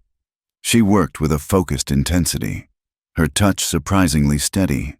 She had tended her father through his final illness, had learned the grim intimacy of caring for a body in pain. As she cleaned away the blood and grime, she saw the latticework of old scars that covered his back and arms, faded white lines from knives, puckered circles from old bullet wounds. His body was a map of a violent life, and this new injury was just the latest, angriest mark on that map. "It needs to be stitched," she said, her voice barely a whisper, "or it will fester." "No time," he grunted, opening his eyes. They were clouded with pain, but his mind was already moving, already looking ahead. "We need to go. We can't stay here." "Go where they're dealt with," she said, tying a makeshift bandage tightly over the wound. He shook his head.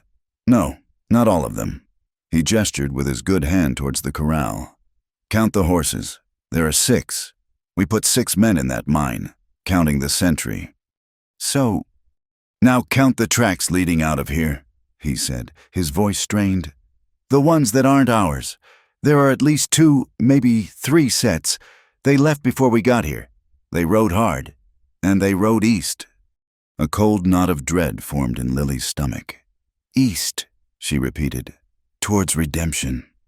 "Hatcher didn't bring his whole crew," Wade said, his words coming in short, pained bursts. "He must have sent a few back, an insurance policy, or maybe just for spite, to finish what he started, to burn your store to the ground." He looked at her, and the guilt in his eyes was as raw as his wound. "They're going back for you, Lily, because of me." The thought was a physical blow. Her store, her home, everything she had in the world, while they were fighting for their lives here. Another threat was bearing down on the one place she had ever felt safe. "We have to go back," she said, a new urgency cutting through her exhaustion. "Now!" He nodded, using the wall to push himself to his feet, his face ashen. "Help me get my shirt on." The ride back was a long, waking nightmare. They pushed the horses relentlessly, foregoing the safer, longer trails for a brutal, cross-country race against time. Wade rode slumped in his saddle, his wounded arm held tight against his body. Every jolt, every jarring step of his buckskin sent a fresh wave of agony through him, but he never complained. He just kept his eyes fixed on the eastern horizon, his jaw set like stone. Lily rode beside him, her own fear a cold, hard knot in her chest. She watched the sun climb to its zenith and then begin its slow descent, painting the sky in fiery colors that seemed to mock her terror. They barely spoke. There was nothing to say. Their thoughts were a shared, silent scream, urging their horses on, praying they weren't too late. Dusk was falling as they crested the last rise overlooking the valley where redemption lay, and they saw it. It wasn't the familiar, welcoming sight of scattered lights twinkling in the twilight. It was a hellish, angry orange glow against the deepening purple of the sky. A thick pillar of black smoke churned into the air, a funeral pyre for a dying town. "No," Lily whispered, the word a choked, desperate prayer. They spurred their tired horses into a reckless, downhill gallop. As they grew closer, the sounds reached them a terrible cacophony of panicked shouts, the frantic, useless clang of the fire bell, and the steady, deadly crackle and roar of a massive, uncontrolled fire. And underneath it all, the sporadic, sharp reports of gunfire. They didn't ride in by the main street but cut through the open fields, approaching from the south, near the church. The scene that met them was one of absolute chaos. The livery stable, the one they had escaped from less than a day ago, was fully engulfed in flames. A roaring inferno that lit up the entire street. Sparks and burning embers rained down, carried on the wind, setting fire to the roofs of adjacent buildings. The dressmaker's shop was already burning, and the side of the saloon was beginning to smolder. Figures ran through the street, silhouetted against the flames. Some were townsfolk, forming a pathetic bucket brigade from the town well, their efforts like trying to spit out a forest fire. Others were darker shapes, men with rifles, firing from the shadows. Hatcher's men. They were shooting at the volunteers, driving them back, ensuring the town burned. Sheriff Beaumont was nowhere to be seen. The town that had hidden was now being systematically destroyed, and there was no one to stop it. Wade pulled his horse to a halt in the shadows of the churchyard, his face a grim, terrible mask in the flickering firelight. "It's my fault," he breathed, the words torn from him. "I brought this on them." "No," Lily said, her voice fierce, her own terror momentarily forgotten in the face of his anguish. "This is what they are. This is what they do. It's theirs, not yours." Her gaze was drawn down the street, past the burning stable, to the one building that was still untouched, the one place that mattered. Her store, Parsons Mercantile. It stood dark and silent, a bastion of normalcy in a world gone mad. But for how long? As she watched, two men broke away from the group firing on the townsfolk. They ran towards her store, one of them carrying a lit torch, its flames dancing wildly in the wind. "Wade, they're going for my store," she cried, her voice cracking. Wade didn't need to be told. He drew his Colt with his good hand. "Stay here," he ordered. "No," she said, pulling the shotgun from her saddle. "It's my home." He looked at her for a second, saw the iron resolve in her eyes, and nodded. There was no time to argue. They dismounted and ran, keeping low, using the shadows of the buildings across the street for cover. The heat from the burning stable was intense, a physical wall that seared their lungs. They could see the two outlaws clearly now. One was standing guard with a rifle, while the other, the one with the torch, was trying to pry open the front door of the Mercantile. "I'll take the guard," Wade whispered, his voice tight. "You stop the other one." He raised his Colt, resting his right wrist over his injured left arm to steady his aim. He took a deep breath. The gun bucked in his hand, the report sharp and clear even over the roar of the fire. The outlaw with the rifle spun around, a look of surprise on his face, and then pitched forward into the dust. The man with the torch dropped it and clawed for his pistol.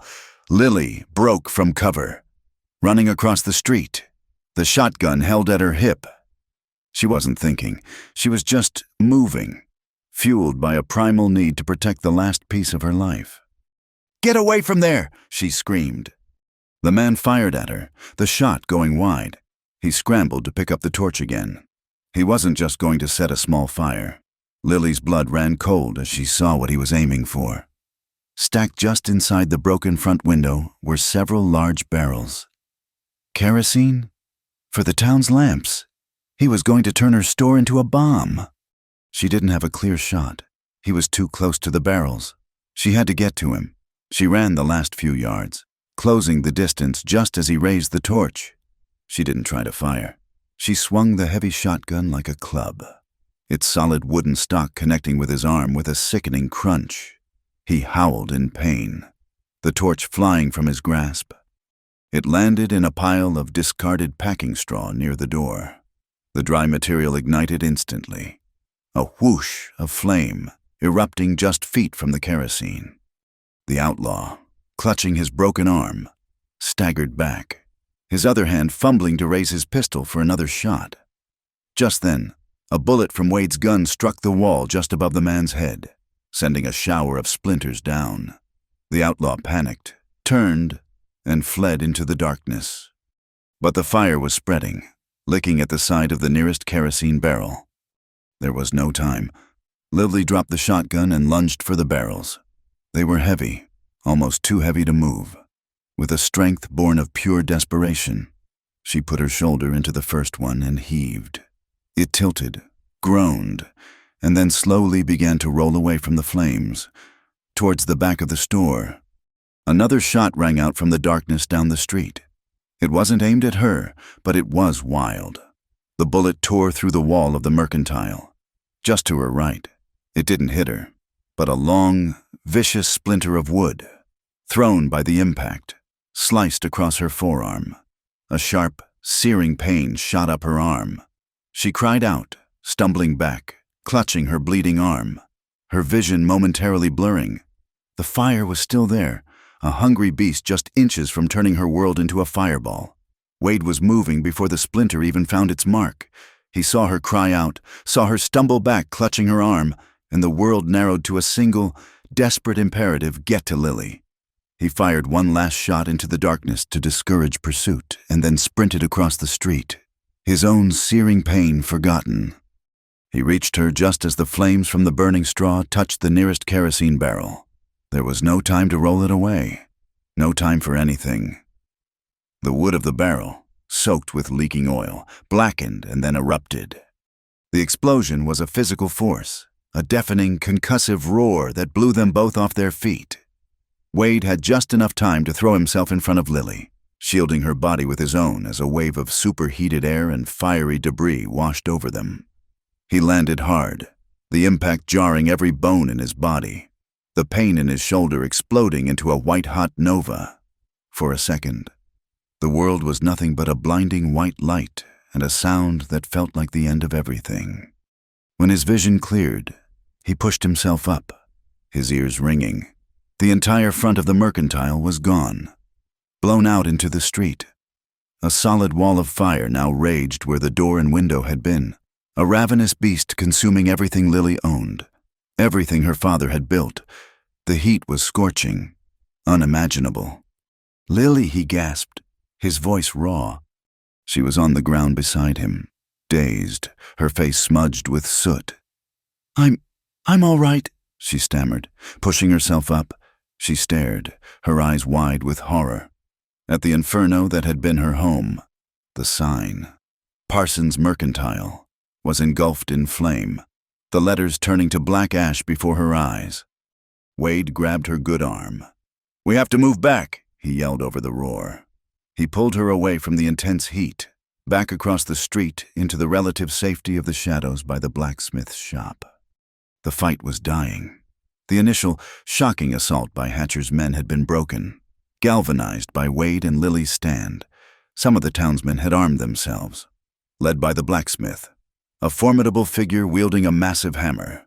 They had pushed the remaining outlaws back. Now, leaderless and facing an enraged town, the last few bandits threw down their guns and surrendered.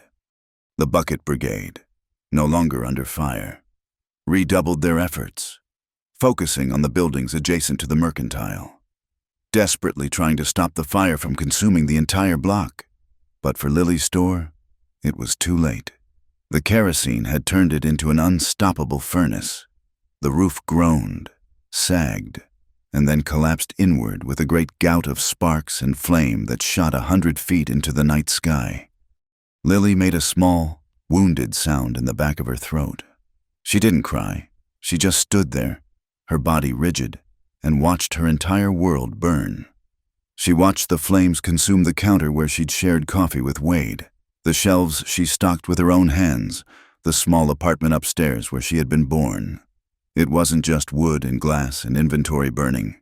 It was her past, her present, and the future she had imagined for herself. Wade's attention was on her arm. In the hellish light of the fire, he could see the blood soaking the sleeve of her dress. "Come on," he said gently, his voice a low rumble beside her. "Let's get away from this. Let me see to that arm." He led her away from the chaos of the main street, towards the quiet church at the end of the block. Its white steeple was a calm, steady finger pointing towards a sky now choked with smoke. The doors were unlocked. Inside, it was cool and dark and smelled of old wood and hymnals. A profound, sacred silence enveloped them, a world away from the destruction outside. A few candles flickered on the altar, casting long, dancing shadows. He sat her down on one of the pews. Stay here." He found a basin and a pail of water near the vestry. And then, without a word, he ripped a long, clean strip from the bottom of his own dusty shirt. He knelt before her, his movements slow and deliberate, a stark contrast to the deadly speed he possessed with a gun. "Let me see," he said softly. She held out her arm. The splinter had left a long, deep gash, bleeding sluggishly. It was ugly, but it was clean. He gently washed away the blood and soot with the damp cloth. His touch was surprisingly careful for a man with such rough, calloused hands. He unhooked a small flask from his belt whiskey. "This is going to sting," he warned. He poured a small amount of the liquor over the wound. Lily hissed, a sharp intake of breath, and her fingers curled into a fist, but she didn't pull away. The alcohol burned like fire, a clean, sharp pain that momentarily eclipsed the dull throb. Wade then took the strip of cloth and wrapped it firmly around her forearm, fashioning a neat, tight bandage. He worked in silence, his brow furrowed in concentration. When he was finished, his hand lingered on her arm for a moment. He looked from her wound to her face, his pale eyes searching hers in the candlelight. He saw no tears, only a deep, hollowed-out sorrow and a core of strength that seemed unbreakable. "It's all gone," she whispered, her voice husky. She wasn't speaking to him, but to the truth of it, letting the words out into the quiet sanctuary. "Everything. My father's ledgers, my mother's rocking chair. All of it. I'm sorry, Lily," he said, and the words were heavy with a guilt he couldn't hide. "This is my fault. I brought them here. I put you in their sights." She looked at him, and even in her grief, her gaze was clear and direct. "No," she said, her voice finding its strength. "You told me what Hatcher did to your sister. He was a fire waiting to burn whatever he touched. You didn't start it, Wade. You just stood in its way. You stood for me." Before he could reply, the church doors opened, letting in a gust of smoky air and the imposing silhouette of Sheriff Beaumont. He looked exhausted. His face was smudged with soot, and his tin star was askew, but he carried himself with a newfound gravity. "Miss Parsons, Vance," he said, his voice weary.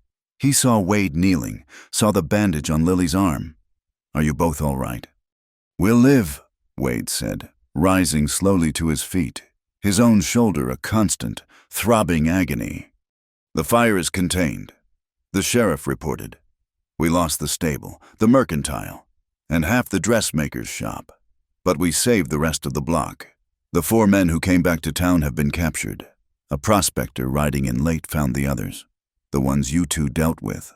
He heard them yelling from the bottom of the old Cinder Creek shaft. The territorial marshal has been sent for. He'll take the whole lot of them to the stockade at Fort Union." He looked from Wade to Lily, a new, grudging respect in his eyes. "This town owes you both. We hid, you fought." Lily just nodded, absorbing the news with a detached weariness. The threat was over. Hatcher's gang was broken, their reign of terror finished. It was a victory, but it felt hollow, paid for with the ashes of her life. The sheriff, seeing the exhaustion on their faces, tipped his hat. "The women have set up cots and blankets in the town hall for anyone whose home was damaged. There's food and coffee. You should get some rest." He paused at the door. "Vance, when the marshal gets here, he'll have your bounty money." Then he was gone, leaving them once again in the quiet solitude of the church. The bounty, Wade had almost forgotten. The money that had been his only reason for riding, the price for his vengeance, was now waiting for him. But as he looked at Lily, at the faint candlelight flickering in her tired, honey-brown eyes, the thought of the money felt like dust in his mouth. He was a man defined by his past, by a single, burning purpose. For months, his entire existence had been a straight line pointed directly at Vance Hatcher. Now, that line had reached its end. Hatcher was caught, the debt was paid, and for the first time since he had buried his sister, Wade Vance was adrift. He had no trail to follow, no purpose to drive him. He was free, and he had never felt more lost. He thought of the trail, of the cold nights under the stars, of the lonely silence that had been his only companion. It was all he knew. He was a drifter, a ghost. He passed through towns. He didn't stay in them. To stay meant putting down roots, and his roots had been burned to the ground a long time ago. "My work here is done," he said, the words tasting like a lie even as he spoke them. It was what a man like him was supposed to say. "The marshal will be here in a day or two. I'll collect what's owed me and ride on." He expected her to nod, to accept it. It was the way of things in this land. People came and went, but she didn't. She looked at the floor, at her hands clasped in her lap, at the new white bandage on her arm. She had lost her home, her business, every tangible piece of her life. All she had left was the fierce, stubborn core of her own will. She looked up at him, and her gaze was so direct, so vulnerable, and yet so incredibly strong that it struck him with the force of a physical blow. "You have nowhere to go, do you?" she asked softly. It wasn't an accusation, but a simple, heartbreaking observation. "You finished what you set out to do. What now? Ride until you find another monster to hunt." He had no answer for her. She stood up and took a step closer to him. She was small against his height, but in that moment, she seemed to possess a strength that dwarfed his own. He was a man running from his ghosts.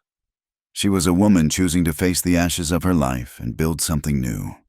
It was just a building. "Wade," she said, her voice gaining a quiet, fierce conviction. "They burned it, but they didn't burn me. The memories don't burn." She took another step, closing the space between them until she could have reached out and touched the star on his chest. If he wore one. "You told me you're not the staying kind. I understand that. But every man needs a reason to ride on or a reason to stop." He looked down at her, at this incredible, resilient woman who had faced down outlaws and fires and the destruction of her whole world, all in the space of 2 days. He felt a war within him, the lifelong instinct to flee clashing with a powerful, terrifying new urge to stand his ground, not against an enemy, but for a future. Her voice dropped to a near whisper, a thread of sound in the vast, silent church. But it was the clearest thing he had ever heard. "If you need a reason to stay, I can be that reason." Her words hung in the hallowed silence of the church, more powerful than any gunshot, more binding than any law. "If you need a reason to stay, I can be that reason." It wasn't a plea. It was an offer, a foundation laid bare, a piece of solid ground in the vast, shifting wilderness of his life. Wade stood there, a man caught between two worlds. One was the world he knew, the endless horizon, the cold campfire, the lonely weight of his coat on his hip. It was a world of ghosts and vengeance, a world that had burned down with his family's ranch. The other was a world he couldn't even imagine, a world where a man might put down his gun not because he was beaten, but because he had something to protect with his hands instead. He looked at her, truly looked at her. He saw the soot on her cheek, the exhaustion in her eyes, the raw, angry gash on her arm. He saw the ashes of her home still glowing in the street outside. And yet, she was not broken. She was standing, offering him not her weakness, but her strength. She was offering him a reason, and in the desolate, empty landscape of his soul, that reason was the first thing that had taken root in a very long time. He didn't have the words. Men like him never did. Words were for politicians and preachers, cheap and easily spent. His currency had always been action. So, instead of speaking, he gave a slow, almost imperceptible nod. It was barely a movement, but it was a seismic shift. It was the anchor catching on the seabed after a lifetime of drifting. A small, tremulous breath escaped Lily's lips. It was the only sign of the immense weight she had been holding. She didn't smile. Not yet. It wasn't a moment for smiling. It was a moment of quiet, solemn agreement. A pact made in the shadow of loss and the glow of candlelight. 2 days later, the territorial marshal arrived. A tall, grim man with a drooping mustache and eyes that had seen too much. He brought with him 2 deputies and a string of spare horses. He listened impassively as Sheriff Beaumont recounted the events. His report surprisingly accurate and generous in its praise for Wade and Lily. The marshal inspected the mine shaft. Had Hatcher and his men hauled, blinking and cursing, into the daylight and locked them in irons. The reign of Hatcher's gang was officially over. The marshal found Wade and Lily sitting on the steps of the church, watching the grim procession. He walked up, his spurs jingling softly. "Vance," he said, his voice a dry rasp. "I've got $500 in federal drafts for Hatcher, and another $200 for the rest of his crew, $700 in total. It's a good day's work." He held out a thick envelope. This was the moment of truth. This was the money Wade had earned with blood and miles and sleepless nights. It was his ticket to anywhere. He could take it, not as thanks, and ride west until redemption was just another half-forgotten memory. The old Wade, the ghost rider, would have done just that. He took the envelope, but he didn't look at it. He looked at the charred, gaping hole in the street where Parsons's mercantile had once stood. He looked at Lily, who sat beside him, watching him, her expression unreadable. She wasn't holding him to his unspoken promise.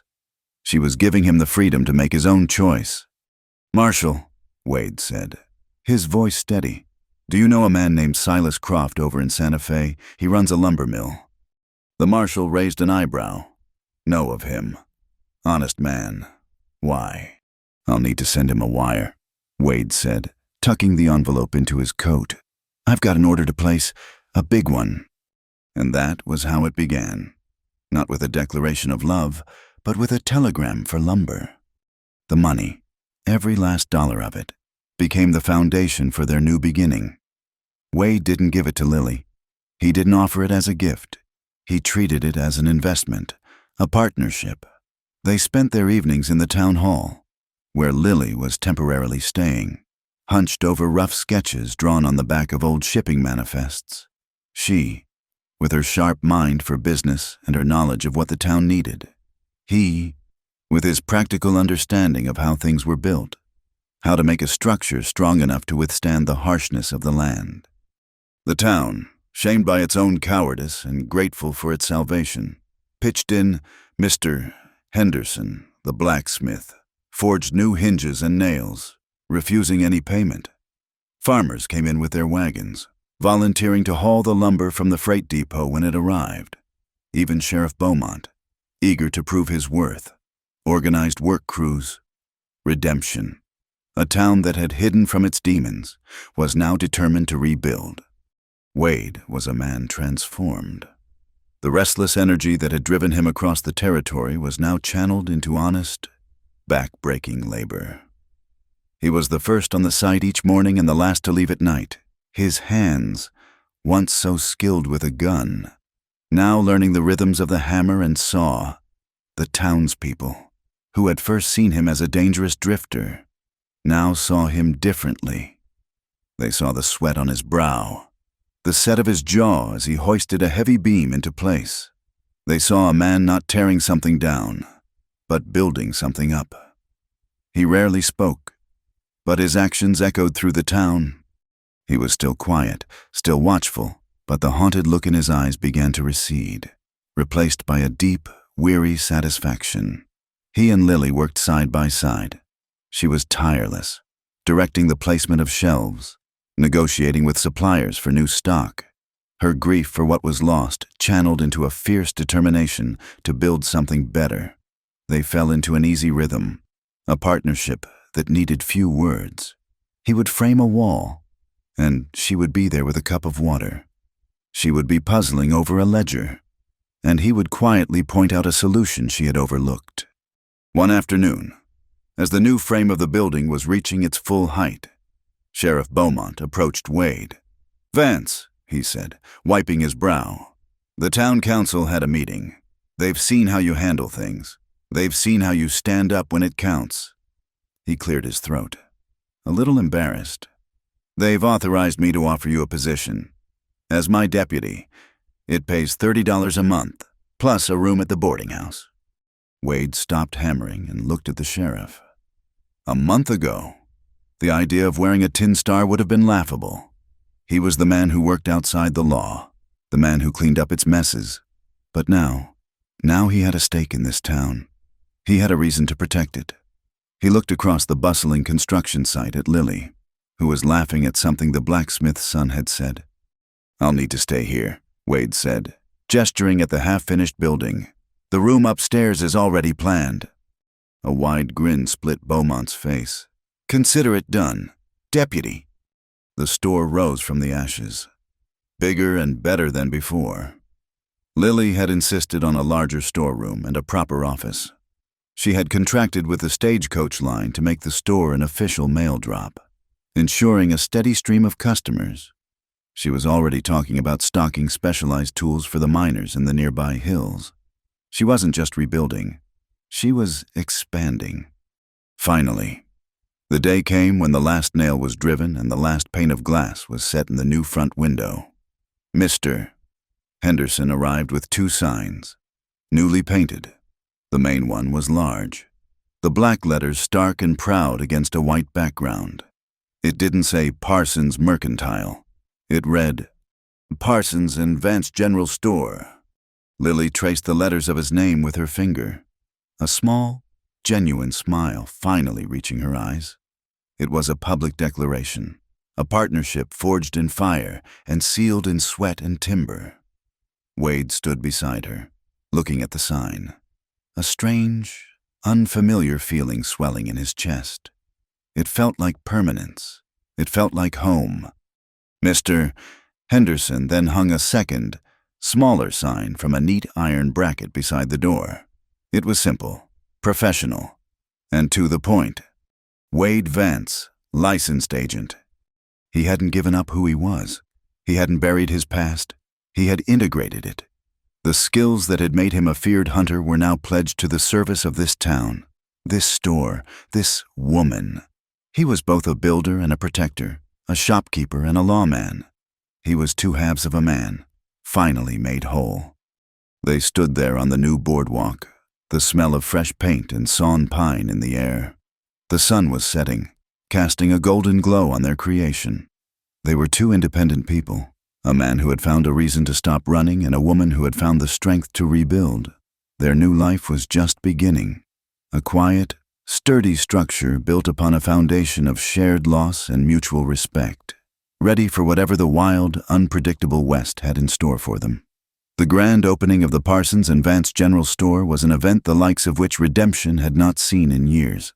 It wasn't just the opening of a new business, it was a celebration of survival, a testament to the town's own resilience. The entire street, once a stage for fear and violence, was now filled with light and laughter. Lanterns were strung between the new building and the blacksmith's shop, casting a warm, festive glow that pushed back the vast, dark emptiness of the surrounding plains. The new store was the heart of it all.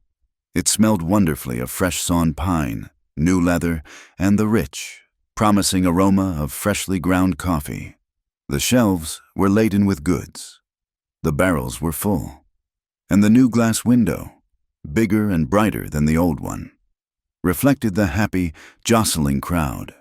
Inside and out, people gathered in small groups, their voices a cheerful hum that replaced the memory of gunshots and panicked shouts.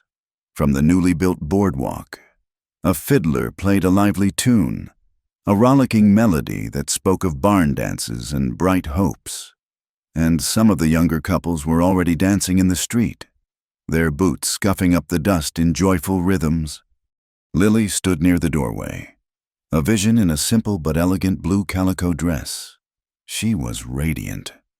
The hollowed-out look of grief was gone, replaced by a quiet, confident light that shone from within. She moved through the crowd with an easy grace, accepting congratulations, sharing a laugh with Mrs. Gable, discussing a new type of plow with a local farmer. This was her element. She was more than a shopkeeper. She was a pillar of this community, A woman who had faced down the fire and emerged not scarred, but forged anew. Wade stood a little off to the side, leaning against one of the new support posts he had set with his own hands. He wore a new, clean shirt, and the tin star of his deputy's badge was pinned to his vest. It still felt strange, a foreign weight on his chest. He was not a man who sought the center of a crowd. He was, by nature, a creature of the edges, of the shadows, but tonight he didn't feel like an outsider. He watched Lily, and a quiet, profound sense of rightness settled over him. Every swing of the hammer, every splinter in his hands, had been for this, to see her smile, to see this town breathe again. Sheriff Beaumont clapped him on his good shoulder, a gesture that was now one of genuine camaraderie. "Quite a turnout, deputy," he said, beaming. "This store, it's a symbol. Shows folks we won't be broken." "Lily did most of the work," Wade said, his gaze never leaving her. "Maybe so," the sheriff allowed, "but a foundation needs a cornerstone, and you, my friend, are one hell of a cornerstone." He chuckled and moved off to sample the punch, as the fiddle music softened to a slower, sweeter melody, a waltz. Lily made her way through the crowd towards him. She stopped in front of him, her eyes shining in the lantern light. "You're hiding," she said, a playful accusation in her voice. "Observing," he corrected, a hint of a smile touching his lips. It was a rare sight, and it did something to Lily's heart every time. "Well," she said, holding out her hand, "your observation post is being relocated to the dance floor." For a moment, the old Wade, the solitary rider, hesitated, but he looked at her outstretched hand, and then at her face, and he knew he could deny her nothing. He took her hand, his large, rough one enveloping her smaller, softer one, and let her lead him into the gentle sway of the waltz. They moved together in the middle of the street, under the canopy of stars and lanterns. He was clumsy at first, his boots more accustomed to stirrups than to a dance step, but she guided him with a gentle pressure, a silent communication that passed between them. He looked down at her, at the way the light caught in her honey-brown hair, and the last of the walls around his heart crumbled to dust. The ghost of Clara was still with him, not as a cry for vengeance, but as a gentle, smiling memory, a whisper of approval. He had not just avenged her, he had chosen to live, to find the goodness in the world that she had always believed in.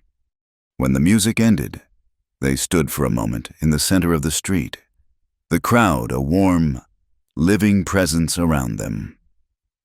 "I have something for you," Wade said. His voice a low rumble meant only for her. He reached into his vest pocket and pulled out a small, simple object. It was a silver locket, oval-shaped and unadorned, hanging from a delicate chain. It wasn't fancy. It was sturdy, honest, and beautiful in its simplicity, much like the woman it was for. Lily's breath caught. She looked from the locket to his face, her eyes asking a silent question. "Wade," she whispered. "Every woman should have something fine," he said, his voice a little rough with an emotion he wasn't used to. "Something that isn't for selling or stocking on a shelf." He turned her around and, with surprising gentleness, fastened the chain around her neck. The cool metal rested against her skin. She reached up and touched it, her fingers tracing its smooth shape. It was the first gift he had ever given her. It was the first gift of its kind she had ever received. "It's beautiful," she said, her voice thick. She turned back to face him and opened the locket. Inside, there was space for 2 tiny portraits, currently empty, but it was the back that he wanted her to see. She turned it over, angling it to catch the lantern light. Etched into the silver in a simple, clear script were 5 words. "She rides with me, always." The words hit her with the force of a memory, of a promise, of a declaration. She remembered hearing them for the first time in this very street, when he was a dangerous stranger and she was a terrified victim. He had spoken them as a challenge, a line drawn in the dust. Now, they were a vow. They were the story of them, of how they began and what they had become. They weren't words of ownership, but of partnership, a statement that wherever he went, whatever he did, she was a part of him. Tears welled in her eyes, but these were not tears of sorrow or fear. They were tears of profound, overwhelming joy. She didn't say anything. She didn't need to. She simply rose on her toes and kissed him. It was a soft, gentle kiss, full of all the words they had never said, all the hardships they had endured, and all the silent, hopeful promises of the future. The noise of the crowd, the music of the fiddle, it all faded away into a distant hum. In that moment, there was only the two of them, standing on the ground they had fought for, under a wide, western sky. Wade put his arms around her, his wounded shoulder long since healed, and held her close. He had ridden into redemption as a man chasing a ghost, his past a heavy cloak he could never shrug off. He had thought his purpose was to bring an end to one story. He had never imagined he would find the beginning of another. He was no longer just the man who had lost his sister. He was the man who had found Lily. He had found a reason to build, a reason to protect, a reason to stay. His vengeance was satisfied, but his heart, a thing he thought had turned to stone, was finally, quietly, at peace.